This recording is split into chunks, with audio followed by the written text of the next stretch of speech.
Right. ఇక మహబూబ్ నగర్ నుంచి మా ప్రతినిధి సాగర్ లైవ్ లో ఉన్నారు. సాగర్ చెప్పండి, మహబూబ్ నగర్ లో పోలింగ్ ప్రక్రియ ఎలా జరుగుతుంది, అలాగే ఓటర్లకు ఎలాంటి ఇబ్బంది జరగకుండా అయితే కనీస సౌకర్యాలు కల్పిస్తున్నారా? 2023 సార్వత్రిక ఎన్నికల్లో భాగంగా ఇప్పటికే కూడా అధికారులు అన్ని ఏర్పాట్లను అయితే పూర్తి చేశారు. మనం ప్రస్తుతం అయితే మహబూబ్నగర్ నియోజకవర్గంలో మహబూబ్నగర్ జిల్లా కేంద్రంలోని సరోజిని ఫార్మా కాలేజ్ లో అయితే ప్రస్తుతానికి మనం ఉన్నాం.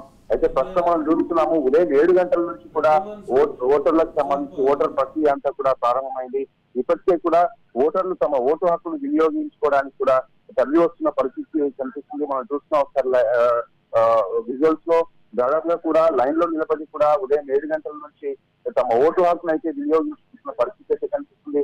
మొత్తానికి అయితే మహబూబ్నగర్ సంబంధించి కూడా మహబూబ్నగర్ జిల్లా వ్యాప్తంగా కూడా 835 పోలింగ్ కేంద్రాలు ఉన్నాయి. దీంట్లో మనం 3 ఆక్సిలరీ పోలింగ్ కేంద్రాలను అయితే ఏర్పాటు చేశారు. ఇప్పటి వరకు కూడా ఉన్న 3,53,698 పురుష ఓటర్లు, 3,53,983 మహిళా ఓటర్లు అయితే ఉన్నారు. మొత్తానికి కూడా ఓటర్ ప్రక్రియ అంతా ఓటర్లంతా కూడా తమ ఓటర్ హక్కును వినియోగించుకోవడానికి అయితే తరలి వస్తున్న పరిస్థితి.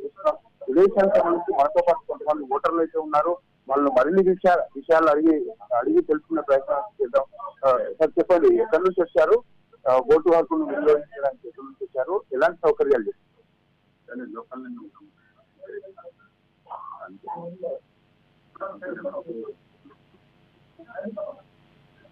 మరికొంతమంది అయితే ఓటర్లు మనతో పాటు ఉన్నారు.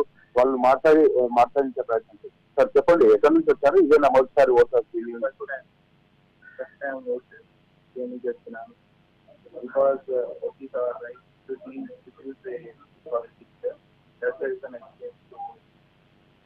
ఓకే, సౌకర్యాలు ఎలా ఉన్నాయి ఇక్కడ?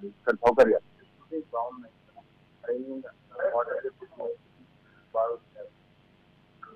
మరికొంతమంది వృద్ధులు అయితే మనతో పడుతున్నారు. వాళ్ళని అడిగే ప్రయత్నం చేద్దాం.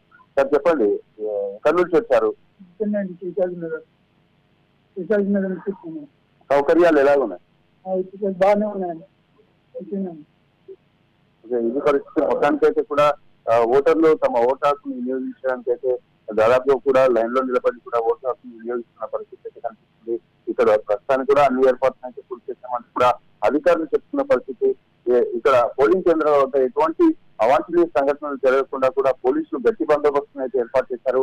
ఇప్పటికే ఆయా సౌకర్యాలకు సంబంధించి కూడా ఇటు వృద్ధులు కానీ వికలాంగులు వాళ్ళకి కావాల్సిన సౌకర్యాలు, ఇటు ఎండ కొట్టే వారికి నీడ కోసం చేయించిన తర్వాత వికలాంగులకు వీల్ చైర్స్ ఇటువంటివన్నీ కూడా ఏర్పాటు చేశారు.